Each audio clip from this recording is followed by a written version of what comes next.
Bharat England మధ్య జరిగిన 5 టెస్టుల సిరీస్లో భారత జట్టు విజయభేరి మోగించింది. చివరిదైన ధర్మశాల టెస్ట్ మ్యాచ్లో భారత జట్టు ఇన్నింగ్స్ 64 పరుగుల తేడాతో ఘన విజయం సాధించి సిరీస్ను 4-1 తేడాతో సొంతం చేసుకుంది. విరాట్ కోహ్లీ, శ్రేయస్ అయ్యర్, కేఎల్ రాహుల్ వంటి కీలక ఆటగాళ్లు లేకపోయినా కూడా రోహిత్ శర్మ జట్టును ముందుండి నడిపించాడు. యువ ఆటగాళ్లతో కూడిన ఈ జట్టులో ప్రతి ఒక్క ఆటగాడు దొరికిన అవకాశాన్ని సద్వినియోగం చేసుకున్నారు. ఈ సిరీస్లోనే అంతర్జాతీయ క్రికెట్లో అరంగేట్రం చేసిన ఆటగాళ్లు తమ ఉనికిని చాటుకునే క్రమంలో అద్భుతమైన ప్రదర్శన చేశారు. ఇంగ్లాండ్ జట్టు నిండా సీనియర్ ఆటగాళ్లు ఉన్నప్పటికీ భారత యువ ఆటగాళ్ల ముందు నిలవలేకపోయింది. దీంతో ఆస్ట్రేలియా మాజీ ఆటగాడు రికీ పాంటింగ్ ఇంగ్లాండ్ ఆట తీరుపై విమర్శలు గుప్పించాడు. పాంటింగ్ మాట్లాడుతూ ఏమన్నాడంటే, ఇంగ్లాండ్ జట్టు నిండా సీనియర్ ఆటగాళ్లే ఉన్నారు.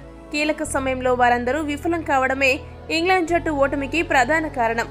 ఇండియా జట్టులో సీనియర్లు విరాట్ కోహ్లీ, శ్రేయస్ అయ్యర్, కేఎల్ రాహుల్ వంటి ఆటగాళ్లు లేనప్పటికీ దాన్ని సద్వినియోగం చేసుకోవడంలో ఇంగ్లాండ్ ఆటగాళ్లు విఫలమయ్యారు. ఒక విధంగా చెప్పాలంటే ఇంగ్లాండ్ జట్టు ఇండియా బి జట్టు చేతిలో ఓడిపోయిందని చెప్పొచ్చు.